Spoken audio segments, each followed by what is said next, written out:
44, baby. 44. Hey, fat fish heads. It's time for another edition of the hottest new podcast on all platforms. Fat Fish. Love this guy. Love this guy. And strap yourself in for the wildest ride on the open seas. Now, flap your fins for the fabulous Fat Fish brothers, Eric Fish Snyder and Brad Grunny Grunberg, a.k.a. Snacks. You're always throwing something new at me. I love it. Well, you deserve it, buddy. You deserve it. How are you? We're at number. Okay, think about this for a second. You're sitting down? Good. I'm sitting down.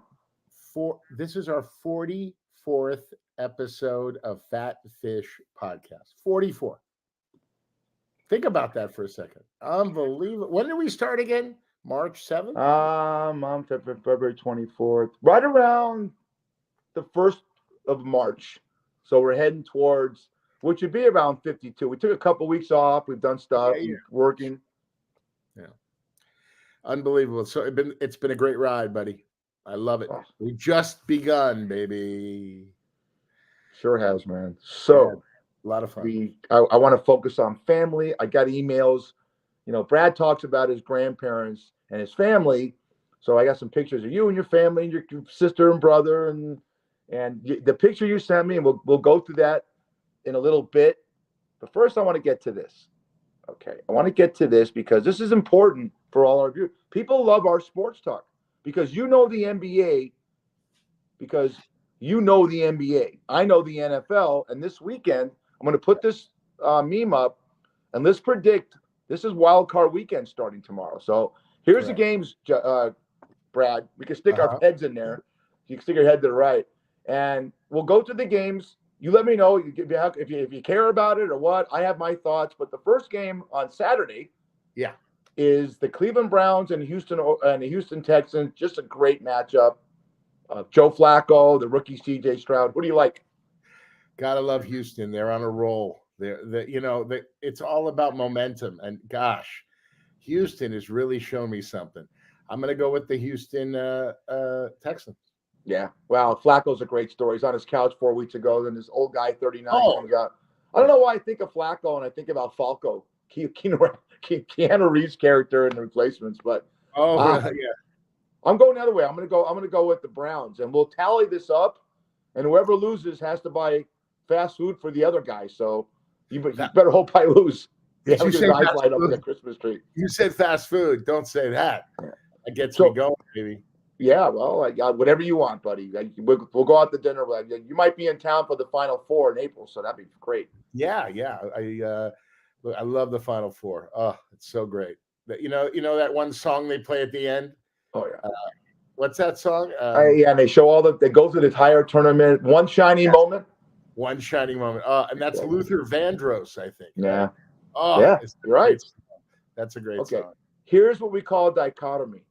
And we got two games at this. Kansas City, Missouri, this Saturday night. This will be the 5th coldest game in NFL history. It's minus 30 degrees. And those poor schmucks from Miami got to go down there. I'm picking the Chiefs. Wow, that's interesting. I think the Chiefs have the experience, okay? Miami hasn't been playing well the last couple of weeks. Remember, momentum, that's what I say. So I like the Chiefs too. I do. And they're at home, and Taylor Swift will be in the house, baby. I love her. She's great. I love her. God, you don't like her? Love her. Great person. I think she's a great human being. Yes. I know her song. People, I don't know who Taylor Swift is, and I hear her song. Oh, it's Taylor Swift. But it's the kind of person she is. She helps. She does things like Adam Sandler, the same thing. Quiet. They don't talk about what they do to help people, and they spread it out. They're so successful. They have more money than God, but you never know it if you put them in a lineup. They're just sweet people that they love humanity. They know they get it. They get what life's all about. But I like AC, baby. I'm with you. Yeah. Okay, so then we'll go to the Sunday games. The bottom one of the icons right there is old school blue collar Pittsburgh Steelers at Buffalo Bills. Listen to this. Snow flurries up to 10 feet and 60-mile-an-hour winds. It's like watching Green Bay when you and Dad Jerry were sitting there in the early 70s with Bart Starr and Vince Lombardi, And I look, this is going to kill my wife because she's a big Steeler fan, but I got Buffalo so hot. They won 5 in a row. I got to go with Josh Allen and the Bills. Absolutely. I'm going to tell you something right now. Bills will be in the Super Bowl. Mark my word. Well, they're on a roll. Josh Allen. We'll save our Super Bowl predictions until probably next week. Like you said, they won 5 in a row. They're on a roll, and Josh Allen has a lot to prove. Sure. He really does. He really does. And they're at home, too. And, I don't think Pittsburgh's got what it takes. Yeah. Buffalo all the way, baby. The Bills. Mafia. Bill, was it Mafia? Bills Mafia. I don't get that. I don't understand that either. You would think it'd be the Jets or Giants Mafia because New York, they put Jersey and stuff like that. What kind of mafia is in Buffalo?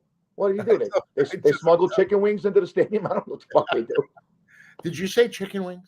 Oh, well, you better hope I lose these games. So basically we've agreed on 2.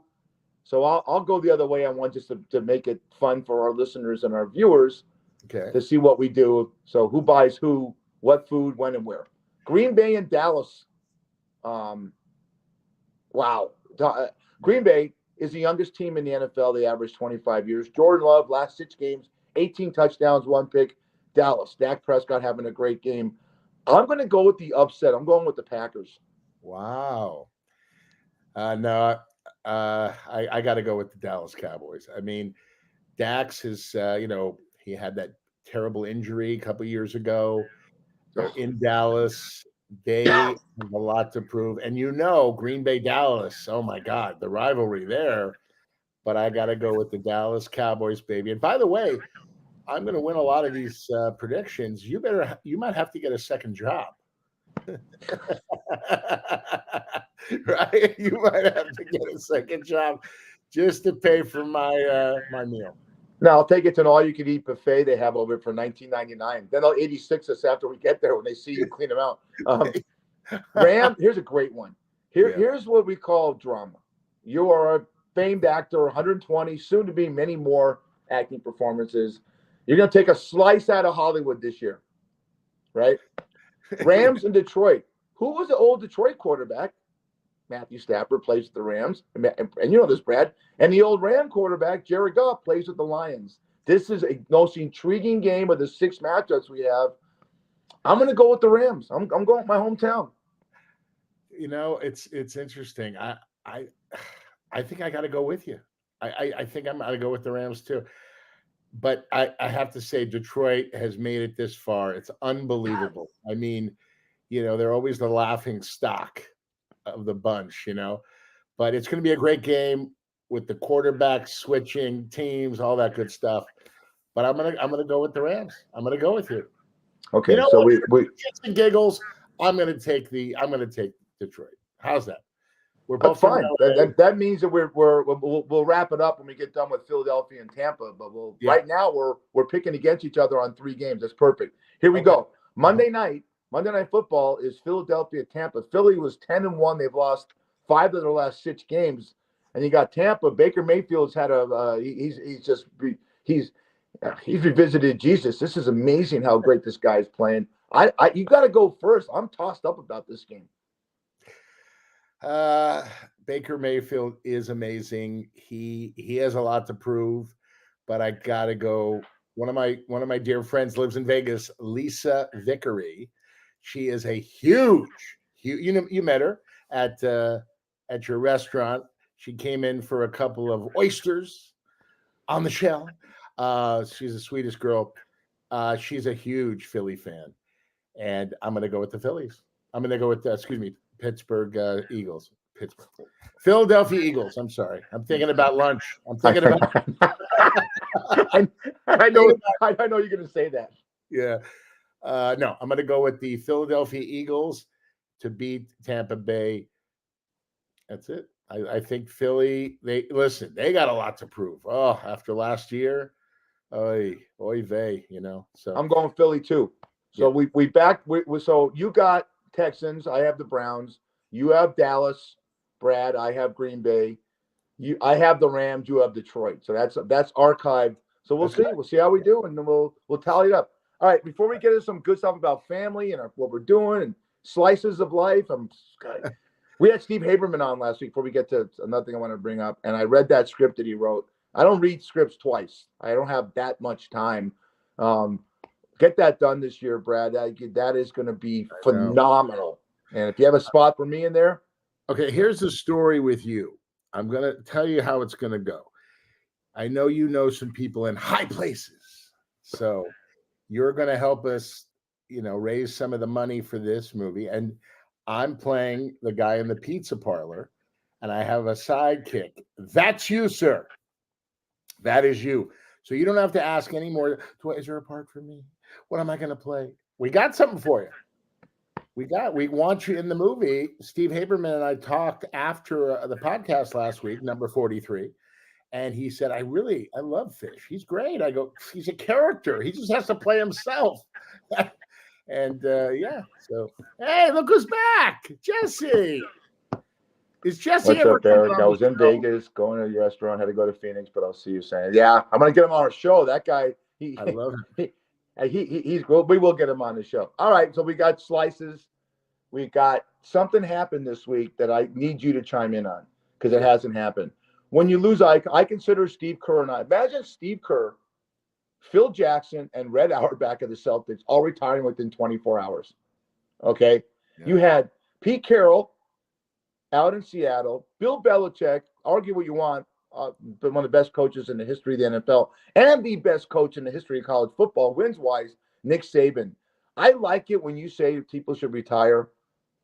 They did it right. They just, and I know Belichick might want to coach again, but let these guys ride into the sunset. 938 wins between the three of them. Belichick will continue to coach. I think he's going to be with the Chargers. That's my really. Yeah, I think he's going to step in there and he's going to do some great things. What a career. I mean, come on, Bill Belichick, and he's so humble. He doesn't get excited. In the post game, interviews, he's so not. I mean, he's like, you just won your sixth NFL championship. How do you feel? Are you going to Disneyland? I'm just gonna have dinner with my wife, and I'm gonna, next question. I mean, he's just so he downplays everything, which is nice. He's humble. Do you know what? Go ahead. Do you know his energy like you do? Pete Carroll, who we know from the SC days in LA, he's got so much energy for almost 73. I think he still wants to coach also. Sure. And there's so many coaching vacancies, and we could take a whole podcast. That's not what we're about. Yeah. But keep an eye, all you NFL fans. See who's feeding who next week. And You've got the picks in. Pete got to ask you about this NBA. Yeah, no, but he could come back to the NFL and coach the Chargers too. That would be a great story, right? Right. And then Nick Saban, there's nothing you can say. What do you say about the guy? Legend. He's the greatest. 211 and 29. Oh, imagine that. That's like a 90%. He just wins, and he did it right. He never had any probations, and also that his players graduate and go on to bigger and better things, right? Right. Jesse, he wants on the show, man. I love it. Can't wait to meet you, Jess. Patrick Dennis is married to a woman named Tana, right? They're the real life Barbie and Ken. Their kids these are dark-haired people. Patrick's a great Boston sports friend of mine. And there's kids, they're dark-haired, dark-eyed, and they have blonde, blue-eyed kids. Wow. You tell me that something's not going on with the with the gene pool. I love this guy. I haven't seen him in a long time. Thanks for watching the show, Patrick. That's Brad Grunberg. Hi, Patrick. I know you need some roofing done. Don't have him do it. Ask Larry David how that worked out. Yeah, I went up there, and things kind of went sideways. Right. But I love. Listen, I want to reach. I have something to tell all of our listeners and our viewers. Thank you. Just thank you. Thank you. Every week we grow the Fat Fish family, and I just want to thank all of our listeners and all of our watchers that support us. Thank you. We're trying to get, like any other podcast, and there's 4 million. We're trying to get monetized, and your loyalty. And Jesse, I know Jesse's so big in the restaurant business. Hey, Jesse, you want to meet this guy? Okay. You're the perfect guy. If you want to do a taste tester or something like that, when you come to Vegas, I'll get him up here. All right. You start cooking some of your barbecue for this guy. You remember in the scene in the original Willy Wonka in the Chocolate Factory when the girl ate something and she blew up? Right. That's me. By the way, did you say barbecue? Okay, I'm sorry. Welcome. Oh, there we go. Kind of the theme today, because we get nostalgic and people test you. Fish, you talk about yourself younger and being good looking and this and that, and you're probably full of shit. And Brad talks about his nanny all the time. And I know he's got a brother and sister and family. I put Jared. So we're going to do you first and kind of show a couple of pictures of your brother and sister, if you're cool with that. Then you got one of your grandparents, and tell me, and then one of your nanny. And your nanny looks like every great nanny that any of us that's watching or listening's ever had. And I want you to tell, when we get done with it, you go through the pictures. We're going to finish with your nanny. Talk about the influence she was on her life, because we talked about it before, but it shaped you. Let's look at this picture. Who's that? That's me and my sister Tiff, and that's us when we went to kind of the Brady Bunch. Remember when they went to Hawaii? Remember? And yeah. Greg had that Vincent Price. Remember that thing? What was it? The taboo thing. Yeah. Remember him drown in the ocean? Yeah. This was our trip to Hawaii, Kahala Hilton in Honolulu, and we went for puka shells. We bought our. Look at those faces. Yeah. I don't know. God, I was so good looking. I've never met anyone in your family. I'd like to. I may want to keep me away from them. That's for a reason. I'm amazed at I met your sister's son when we were trying to put together a project. He was a production assistant on it, and just the salt of the earth. He's wonderful. But your sister has done a transformation through social media of weight loss, and she looks terrific and just a great person. She is a great person, big heart, and she really wants to help others with her with her exercise and her diet and all that good stuff. And I love her. She's wonderful. And that's a great picture. Who doesn't love puka shells? No, exactly. I mean, especially where we're from. Right. Got him. Can you put that picture back up? Oh, well, I want to get to that, but yeah, look at the puka shells in the background. Look at me. I'm a good-looking guy. What happened to me? All right. You look great. You still look the same. The only thing is that the hairline's a little bit receding, but I mean, you know what? If we gave you those bangs, you could be a fat-looking Davy Jones from the Monkees. Like Davy Jones. Where's Mickey Dolenz and Peter Tork and Michael Nesmith? The Monkees. Let's move on. Who is this? I just teased it. Who is that? This is my grandpa, my mom's father. I was named after him. My middle name is Herman Klein, and my grandma always says you're a lot like your grandpa. I never met him. He passed away 2 years before I was born. A wonderful guy, hardworking. I mean, the life of the party. Funny, fun, great husband, and a great father. And we lost him in his 50s. Unbelievable, just terrible. I talk about him all the time because I'm Herman Munster, Bradley Herman Grunberg. That's me. But he looks like a fun guy. Look at that picture. Oh. He looks like a fun guy. Like a Jack kind of guy that when we weren't around him, but I'm sure you've heard stories from about. He's the kind of guy that was a light that lit up the room, didn't he? Oh my gosh, no question about it. Everybody loved Herman Klein. He sold liquor. He just did so much in the short life that he had, but he was a wonderful guy. And I think I never got to meet him. He never got to pick me up as a little baby, but I know he's inside me. Because my parents named me after him, and and that's my mom. Look at my mom. She's a looker. What the hell? Beautiful. Happened? Beautiful lady. So it's great now. How old is she? 86? 82. Oh, my mom looks great. How did my dad get my mom? That's unbelievable. He told me. Same way I've seen you get some good-looking women. You know what it is? I don't know. The Grunberg part of that lineage has a great gift of gab and big hearts. Because I'm going to go your route. Because I've seen you when we went to the gym. The schmeckle in the package ain't selling shit. I guess my personality gets the ladies. I don't. Absolutely. Well, women aren't about looks. They're more for personalities and making them laugh. I learned that by reading all kinds of books on women. Because how come I can't get women? Because I'm an idiot. You're not an idiot. Women like that big guy that you always know is going to make sure she's fed. Girl's never going to starve with you. Never. Yeah. No, John Candy was my favorite actor. As you know, I've talked about him many times. Funny, great, dramatic actor too. But everybody loved John Candy. The lovable loser, but a big guy that can make you laugh. Well, this is talk about this lady, because off camera, we've become very close in the last, almost a year doing this. And I always say you're always jocular, which means you're always happy-go-lucky. Talk about the influence this lady had on your life.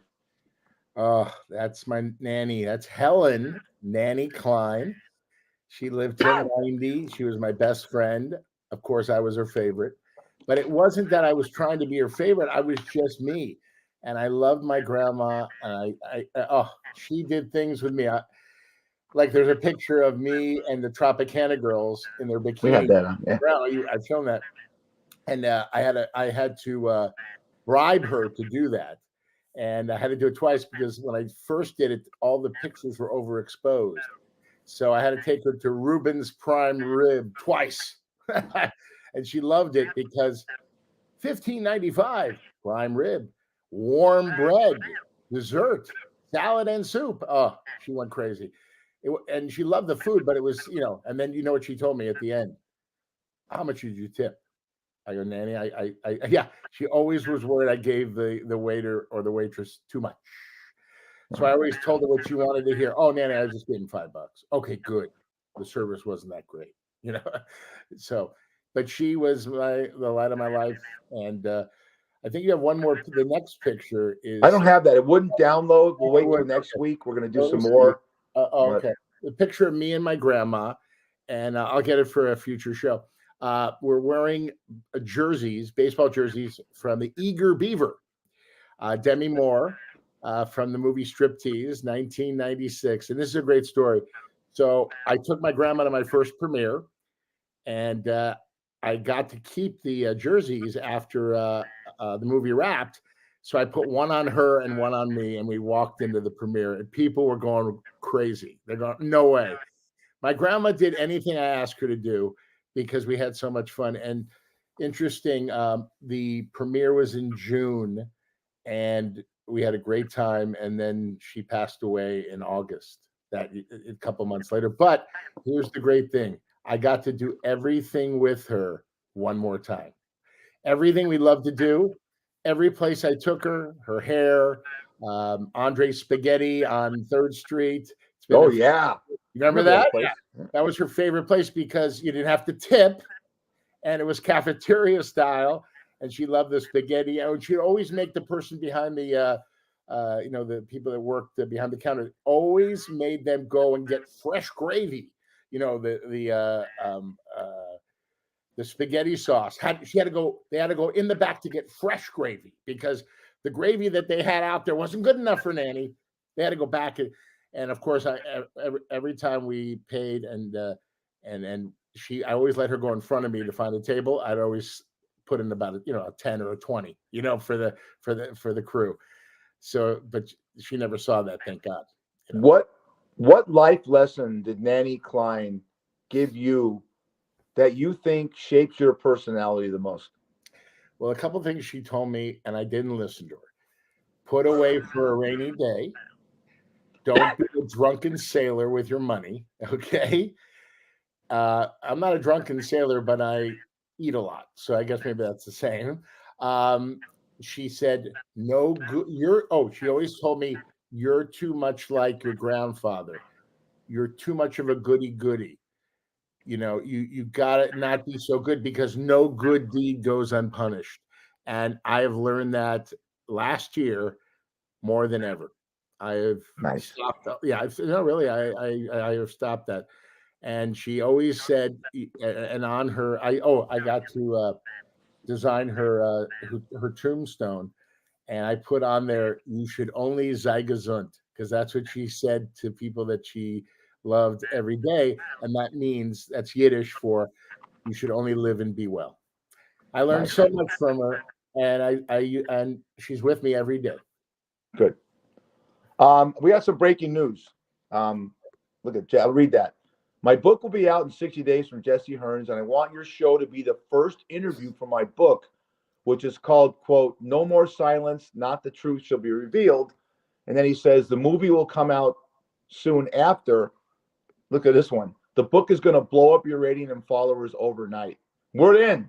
We're in, man, Jesse. If the movie has a role for Brad, and I know you're big in the restaurant business, that's the guy. Get him in something. Look at him. Go on IDMB. Look at that face. I mean, there's the perfect face for a restaurant movie. And this guy's life is incredible. Jesse Hearns, Tommy Hitman's brother, at one time, we were going to have him on, but he was so busy, was given an award as one of the top 10 Black businessmen in America. Oh, God. And I love that. I love this man. He's a brother to me. So on that, Brett, hey, you're in. Let me go some pictures of me and my family. I have I got a couple of memes I'll go over. I get a little one. That's Marv. That's my dad. He's a lifeguard at Santa Monica Beach. Look at that face, and you know him from the look at Marv stories, but oh my God, he loved the beach like you. Yeah, well, I'm very fortunate. I have him, but my mom and him got divorced when I was young, and then my mom married a man named Neil. So you don't have two dads. You have a dad and a guy you call Pops, and Pops is still with us. 89, the most learned, fun guy to be around. So I had two really. I'm lucky. I had this guy until I was 48. That I think I look like a little bit. I'm not as handsome as he is, but look at that guy. Very. Wow. Look at that. Very fun to be around. Look at this. This is a party for me when I was going to the University of Texas. These are my set of grandparents. That's my brother Bobby in the back that you're going to meet. Look at me with that afro. All right. That's Nanny Rose, Nanny Seal, Poppy Lenny, and Poppy Joe. Look at that. Look at my Poppy Lenny shirt. Look at Poppy Lenny's eyebrows. Wow. Jesus. Oh my God, Poppy. Look at those eyebrows. Woo, are those bushy? Yeah. Look at that beautiful I miss family. them. Wait a So minute. I got a couple more. Wait, I don't have all my family here, but check this out. Go ahead. That's you? That's my grandparents. That's Joe and Seal. That's their 50th wedding anniversary. It's my brother Bobby, my brother Johnny, my sister Jamie, who wants to meet you. That's my dad and my stepmom Marcia. Look at me though. Look at the hair. 1982, brother. Hair. Wow. Yeah, that's a lot of hair, man. Yeah, just great. Does the carpet match the drapes? Well, no shit. Oh, Jesus. Matchmaker, make me a match. We got a couple more. So this is me. This is 1977, sitting at a pool. I think it was the one by Pan Pacific Park in LA. Remember that pool they had? They filmed Sandlot there. All right. Oh yeah, sure. Look at that. Oh my! Look at that skinny guy there. Wow. Those are the days. You look great. You look the same. Then I went from that idiot. Look at my prom picture. Now, if you look at my hair in this prom picture, there are rumors that spiders mated and had babies and eggs in this. Look at that hair. You're like Epstein from Welcome Back Home. Look at that. Wow. Hey. Where did you get that fro? Look at you. And this is me not long ago. This is me about 8 years ago, 9 years ago. This is what I do when I get excited when something happens. I consider myself a pretty good dancer. Check that out. That's me at the bar. I'm on the bar dancing at Montana Meat Company, which is a sister store of Shucks. Oh wow, look at that outfit. Was that a special occasion or like a cowboy night? We did a cowboy night. That's got to be what's today? 20, like 2012 or 13. I've aged in the last 10 years, but you look great, man. Thanks, you man. Got a tan like Marv. Look at that tan on you. Yeah. So that's some more family pictures, and let's see what some more comments. I want you, Brad, in the movie. I'll find you a part. Please inbox me your number. There you go. Fuck Jesse. Your agent. I want to be your agent, you prick. You got it, Jesse. Jesse, we want you on the show. We want to promote the book, the movie. Man, you're a great guy. Thank you. Are you referring to Brad as John Travolta or me? Oh, that's right. We showed something last week. No, I look like John Travolta, the old one, and Brad looks like John Travolta as Santa Claus in a new. John Travolta, the later years. Yeah, that's me. Check this out. I want to start a segment here. We're unscripted. Brad has zero ideas what I'm going to do. Like last week when we had the great Steve Haberman on, I said, Steve, if you want to cast Brad, check him dancing like John Travolta back in 1983. We put a picture of Brad in a commercial dancing. So I want to do what's an endangered species thing. We love animals. You love your dog Annie. I love Molly. Check this one out. Okay, I'm going to read it. Okay. This is called a caraco. Often seen as the most useless bird on the planet, the kakapo can fly and can barely walk. To attract females, the male will dig a hole and sit in it, shouting loudly at any female passing by. Rarely does it work, so it waddles, and the bottom of that, you can't read it, so it waddles by a rock and humps it. Wait a minute. That's me. That's how I pick up girls. I sit in a hole. So attract females, Brad Grunberg will dig a hole, sit in it, shout loudly, feed me, at any female passing by. When this doesn't work, he waddles to the nearest rock and humps it. Your nanny be proud of that, you prick. Oh, God. Or the nearest Chick-fil-A or McDonald's. Nearest Chick-fil-A. God. So that's funny. Good one, man. What's going on with you? People want to. I'm going by. We're going. By what I said. People, is Brad? Are you getting any work besides Jesse? Going to put you in a film? I'm waiting for Jesse's movie to come out. Yeah, or casting for that. No, it's been tough. It's going to take a while for the business to correct itself. They don't know what shows they're going to pick up. That's all being determined now. I'm just telling you, this strike, they could have ended it day one, but they waited. They lost millions and millions and millions of dollars. And a lot of my brothers and sisters, actors and writers, they lost a lot. They lost homes, they lost cars. And that's what Bob Iger, the head of Disney, said he wanted to do, bring the actors and writers to their knees. What kind of a human being says stuff like that, what are you doing? I'm just, I have a lot of projects that I'm selling, my writing partner and I, Sean White, we wrote a couple of scripts. We have a couple of great ideas, reality shows. And then Steve Haberman has Slices, low budget horror film, which you really liked. It's a great, great movie. It's going to be hilarious and it's going to be scary. And I'm just trying to get back on my feet. That's really what I'm doing. And, I'm a positive person. Every day I live this is how I live my life. Positivity and love. That's it. And if you don't have those qualities, EXIT, goodbye. And I got rid of a lot of people. You made the cut, Fish. You made the cut. But that's what I'm doing. I did one gig. I did a great looping job on Curb Your Enthusiasm because of Jeff Schaefer, Larry David's right-hand guy, unbelievable director, and Joanne Leeds.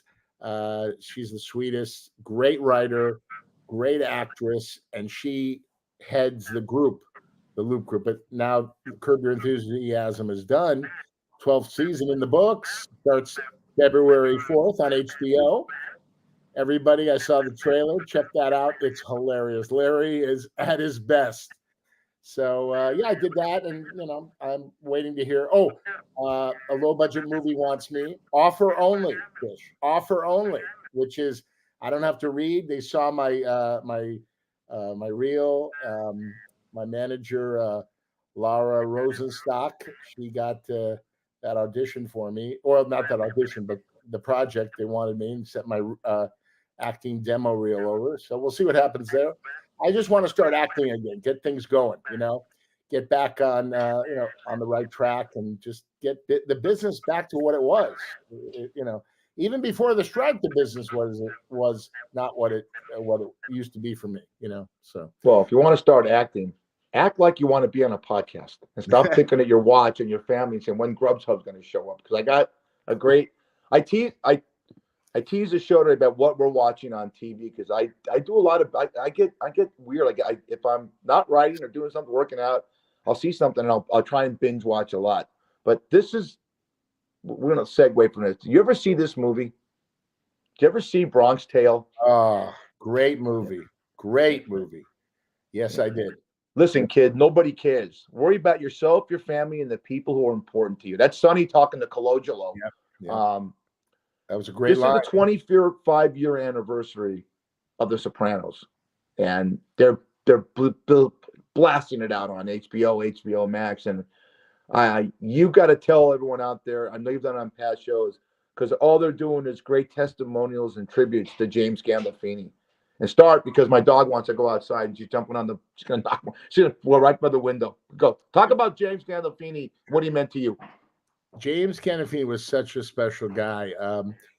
I was at an event, the Fox Awards, Fans of X-Rated Entertainment, and I flew my buddies in for it. All your favorite porno stars, Jen and Jameson. This was, many years ago.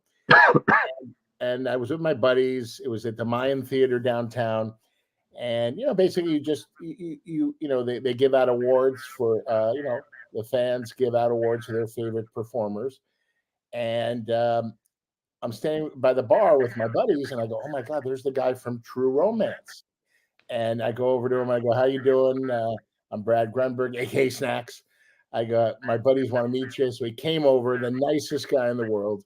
And I said, in front of my buddies, I go, well, what's going on? What are you working on? He goes, I just did this pilot. I was so bad. I was, he's talking to his voice, I was terrible, So I go, well, what are you talking about? You never know. I mean, in our business, anything can happen at any time, right place, right time. And he goes, I was so, it was an embarrassment. And I go, hopefully something else will come my way. I go, listen, don't give up on that pilot. It was The Sopranos. How great is that? He had poo-pooed it, and that made his career. And he was incredible. Wait, stop. I just got a text. Do you remember Ashley that was on our show with Jade, the bartender? Yeah. Oh, one of my favorite episodes. She just texted me. She just had her baby. All right. She just delivered her baby. God bless. Dalton Lee, Berger, Ashley, Nicole Bean. I love her. Congratulations. Her boyfriend. Congratulations, Ashley. She named the kid Dalton Lee. And when she named him Dalton, I said, why? Everyone said from Roadhouse? And you think about Patrick Swayze. Congratulations, Ashley. We worked together at Chuck's. We're proud of you. And Patrick and May, Dalton, and your other son, Braden, grow up and have great long lives. And again, congrats. Just happy. I guess I text so much. And she said, picture the baby. So it's fantastic. I'm very happy. So breaking news. Another breaking news. Yeah, now I'll tell the podcast. So nice. Look at Jesse. Jesse's putting you in a movie. Look what he's trying to do. Hey, Erica. The name's Eric. Something just came to me. You know the show that comes on TV called Dish Nation? I think your show should be called Fish Nation. What do you think about that? We're fat fish. You know why? Because we're fat on life. Don't look at him. We're fat on life. It's nothing to do with anyone's physique. But I like the way you think. I like Jesse's an idea man. I like that about him. Yeah, he is an idea man. Fish so Nation. You knew Gandolfini. Well, The Sopranos. I'm on. A couple things I've watched. Let me see if you've seen him. I know you kind of boycotted a lot of streaming stuff during the strike, but I'm a junkie for Netflix and Apple and all that kind of crap. I saw Maestro, which is a movie about Leonard Bernstein on Netflix that Bradley Cooper wrote, directed, and acted in. Yep. I thought the acting was better. I'll give you a little. You and I could always do a little, critique. Be a critic. His acting performance was I go back and back. I didn't think the script was that great. I'm sorry. I mean, that's me. I don't know what you're hearing about it, but he was phenomenal with performance. What kept you in watching? Yeah, no, everything he does is fantastic. Phenomenal. he is a great guy. I met him on my brother was on Alias. He was the type of guy, when you're an actor, a guest star, or a semi-regular. He was a regular on Alias, and then J.J. Abrams, the brilliant J.J. Abrams, the sweetest guy in the world, he said to Bradley Cooper, I've run out of storylines for your character. And he was like, so grateful. Thank you so much. I had the greatest time on the show. And then all of a sudden he got hangover and the rest is history. Oh.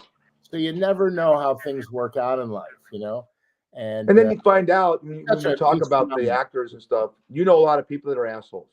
You said, well, when he treated the Fox commissary, you're not the biggest fan of Harry Hamlin and Kevin my Kline. number one asshole is you. Yeah, but I've never eaten the Fox commissary. I could have been an asshole too in the Fox commissary, but I would have tipped you so much because I over-tip. Fuck it, he can be an asshole all he wants. Right. He threw 100 down for pastrami sandwich. You talked about Kevin Kline on the show. You talked about Harry Hamlin. But then you hear about the Bradley Coopers and the Brad Pitts that are on the top of their game, and they're such great people. And I look at Bradley Cooper's IDMB with the Hangover franchise. I forgot that he was in American Sniper, and then Silver Linings Playback was one of the greatest performances. Yes. Maestro. I'm missing a lot of stuff they did. Yeah, you know what he did? Did you ever see War Dogs with Jonah Hill and Miles Teller? The true story about the two Jewish kids to become big arms dealer. True story.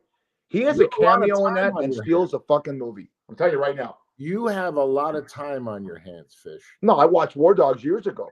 Well, Brad, saying you see a lot of stuff. That's wonderful. No, Bradley Cooper was in the Actors Studio.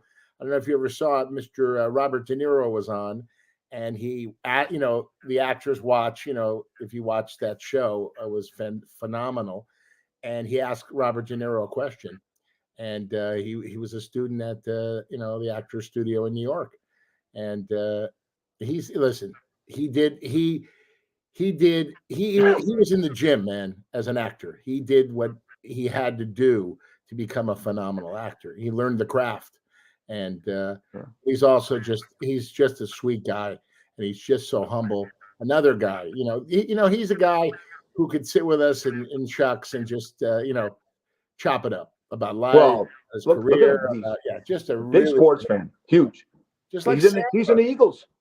Oh, he'll be big Philly boy. Yeah. You picked Philly to beat you. Did you pick? We both picked Philly to beat Tampa, I believe. Yes, I know. Correct. So he'll be with Jeffrey Lurie, the big Hollywood producer who owns the Eagles. I guarantee he'll be in the booth, the box that they have down in Tampa, and that's great. I love watching that kind of stuff. I want to bounce around a little bit. Is Draymond Green suspension over with the Golden State Warriors because they need him?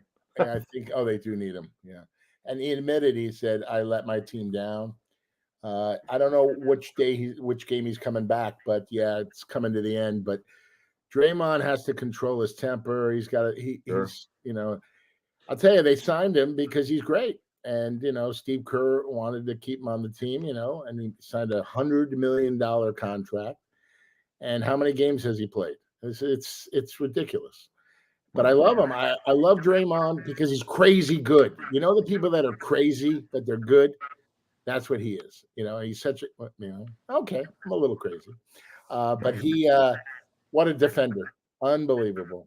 And, it's just him, KT, Steph. All these new guys, they just got to gel.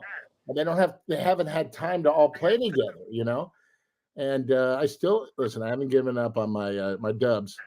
My friend Jamie, he always busts my balls because he loves the Denver Nuggets. He told me about the Joker many years ago. I go, who is this slow white guy? Joker. Yeah, and he turned out to be a world champion. Joker is unbelievable. What a pass! He can pass that ball, man. Amazing player. Go back to acting because we get emails for the show and they talk about what's it like in the sets and stuff like that. And maybe if we ever become big, we could raffle off a day on the set with Brad Grunberg. Okay. I would love that. That would be fantastic. But I told you this on the phone when we talked last week, and I mean it, and I'm going to segue it into Bradley Cooper. What makes an actor so great, what makes a Steve Carell or a John Candy or a Robin Williams or even a Will Ferrell, the thing we did with Phil Bill, and you, is when you see a comic guy do a dramatic role and fucking crush it. I told you this, when you were on Shameless in that scene where you were a real dick to Emmy Rossum's character, got to go on. You can get on YouTube, Brad Grunberg on Shameless, come up. He's in a restaurant with his wife, and he's a real dick to the waitress. And you don't know it's Brad. You look at him and say, you get into his character, he's a real cocksucker. What an asshole. And then I'm not going to give away the scene. To see Bradley Cooper, a guy he's Hangover, when you see a range in an actor, this is the question I'm going to get. And you see Cooper go from a guy in the Hangover, Phil's character, just a fun-loving guy, to actually transforming where you think it's Leonard Bernstein. That's the actual guy that he's playing. Is that something that's inherent in you as an actor, Brad? Or do you have to go to school for that and learn that? That's a really good question. I mean, I think I was born with being a quick off the cuff, actor, that's why, Larry David, working on Curb, there's no script. It's all improv. And that's one of the things that I had early in my life when I was like 5 years old. I always got in trouble with my teachers because I'd be making fun of my friends in the classroom, making fun of myself. So I think every actor or every performer has some God-given gift, and that was mine. But to answer your question, I did go to acting school. I went to Groundlings. But for me, being on a set was my greatest gift. I was a background artist for 2 years, and these are the shows that I worked on.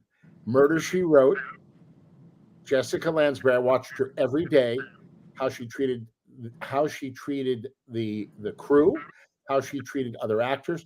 She knew her lines, and she knew the other actors' lines that she was performing with. She was one incredible woman. I learned from her. And then how's this one? Charles in Charge. Scott Baio was my acting coach. I watched him. I was a background artist in the Pizza Parlor, and I watched him and Willie Ames. And I watched these guys, and I'm like, wow. Willie Ames. And I watched these guys.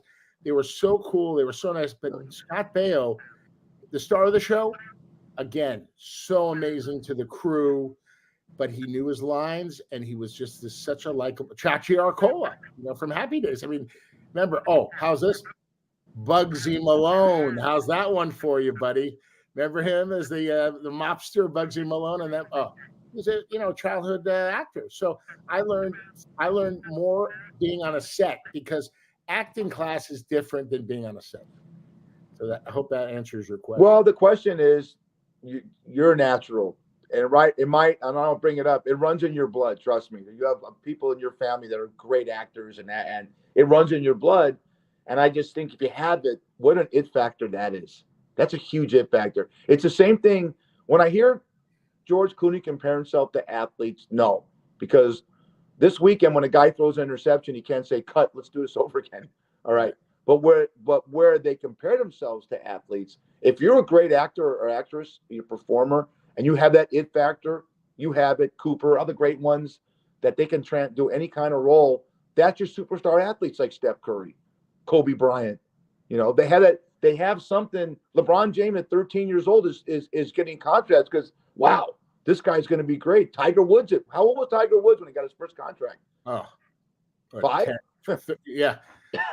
No, but, I have to say this. I'm very spiritual. I went to the University of Arizona, and my junior year, sorry, kidding. But your son, Max, he loves the U of A. Bear down, baby. And I was lucky because of my friend Mark Schiller. A movie came to campus called Revenge of the Nerds. And my friend Mark Schiller was going to Northwestern. He read Variety, and he said, they're making a movie next, in the spring at the university. I go, what? There's no way they're coming to this sleepy town to do a movie. Yeah, sure.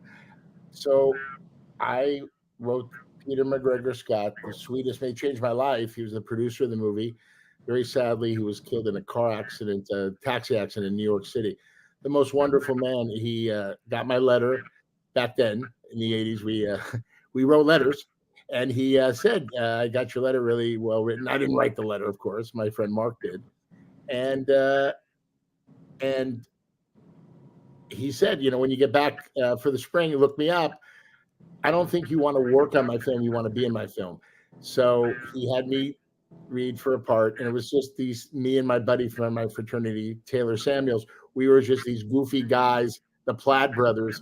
We told bad jokes and they threw shit at us, in this, remember the contest where the jocks dressed up like cheerleaders and then the nerds had the great, remember that great, what is it?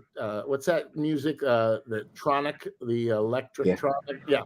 They did Timothy Busfield. Remember that? Yeah. He was great with the violin. Yeah. So that was the reason I became an actor, because I got my SAG card and I was eligible. So I got a job offer from Xerox to sell copy machines, went through the job placement program, got this job. I don't know if they have job placement programs in college anymore. And I was going to sell. And then all of a sudden on a Thursday, I was supposed to start in Irvine, California for training for 2 weeks. And I said on Thursday, I don't want to be a salesman. I'm not a 9-to-5 guy. I want to be an actor. So I went to my grandma and I went to my parents and I said, guess what? I'm not going to take the job with Xerox. $21,000 a year, a car, and health insurance. Hello. I don't have to live at home anymore. But I said that to my parents and my dad's like, what? You want to be an actor? 4 years of college and you want to be an actor? I don't know how the hell I got through college. I'm telling you that. But I did. I got where's my diploma? It's somewhere around here. But I became an actor. You know why? Because I wanted to be happy. I didn't do it for my mom, my dad, even my grandma. I did something that I wanted to do. And if I failed, I failed. But at least I'd be happy. You didn't fail. No, but I'm just saying, I chose something that made me happy. And I'm not a millionaire, but I'm happy. I'm happy in life because I get up whenever I got to work, I'm the first one on the set. I get up, I would do it for free because I have so much fun. And that's what I want to tell our viewers and our listeners.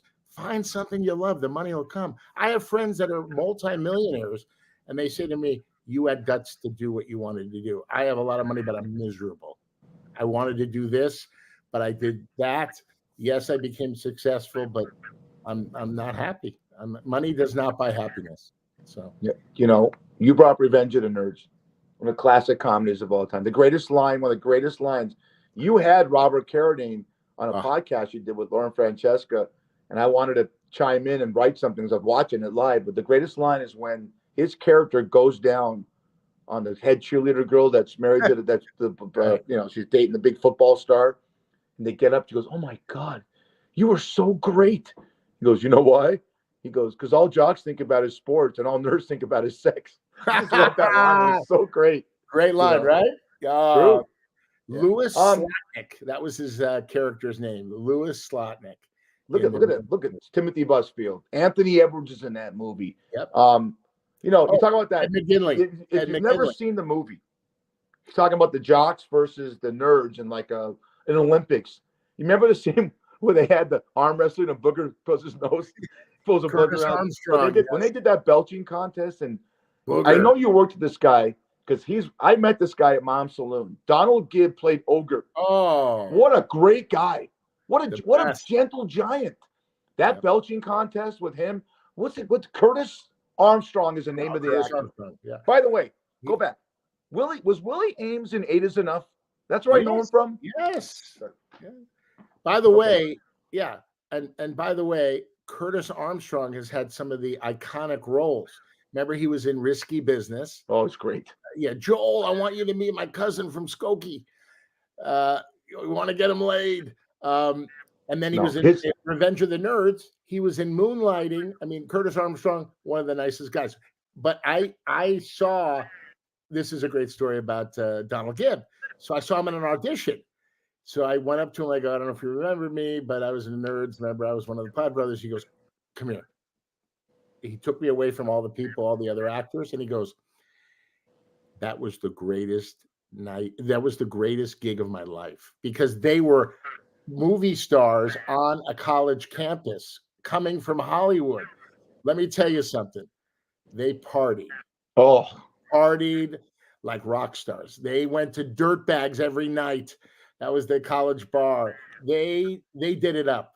And he said, shh, don't tell my wife. I go, let me tell you, there's nothing I'm going to tell your wife, but you were so good in that, Donald. And he, great movie. such a nice guy. Oh, and Ted McGinley, he played Ted the quarterback. McGinley. Oh, was he great?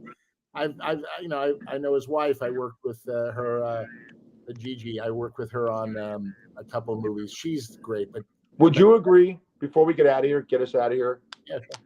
Would you agree that movie like that, it's funny how many great movies came out. The two great comedies that came out in 1980 was that and Caddyshack. Don't you love it when a movie like those two, if a young person like my son watched it or your nephews, it still holds true. Don't you agree? Stands the test of time. And I tell people in my lift, I tell young people, you got to see Fast Times at Ridgemont High. You got to see Stripes. You got to see Planes, Trains, and Automobiles. They don't make movies like that anymore. Comedies, great stuff. Oh, 48 Hours, Eddie Murphy. Oh, my God. I love it. You forgot one that you're associated with. Trading Blazing Saddles. What? Blazing Saddles. Blazing Saddles. Mel Brooks. Oh, my gosh. The producers. Mel Brooks. Oh, what a legend. He's 97 years old. Amazing. It's so great. I'm just telling you, the young people of today have to go back 80s movies, some of the best movies, and they do stand the test of time. I agree. I totally agree with you. Yeah. So hang on a second. I want to before we get out of here, I want to do this again because I think it's important. Nanny, I never met you, but I love you because you got me, and there's some kind of symbiotic relationship. You put a great person and help mold this guy. So as we leave show number 44, am I getting it right, Brad? Yes. I always fuck it up. Yes, sir. Thank you for being such a great influence in his life, and I'll go here too because I found this picture and I started crying. And thank you for you had my dad, you had my mom. Yep. None of you are with us anymore, but I hope that I could bring on, and that young little guy in the back is my youngest brother, Bobby. I hope that we could bring on the legacy of the family and make you proud. Yes, I think we both are doing that, and we both have big hearts. We like helping people. I think they're smiling in heaven right now. Deli heaven, by the way. They're all at deli heaven, and my grandma just sent back her soup because it wasn't hot enough. I have to do this again. It's going to piss you off. You hate when I do things again, but I just got a request for this. Got 15 people say, you know what? Before you get out of here, show this.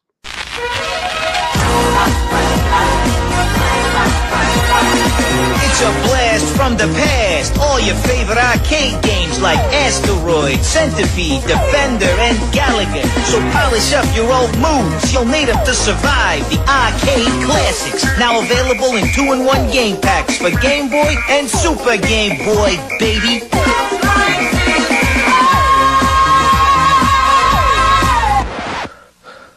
No. That's great, man. Thank you for doing it.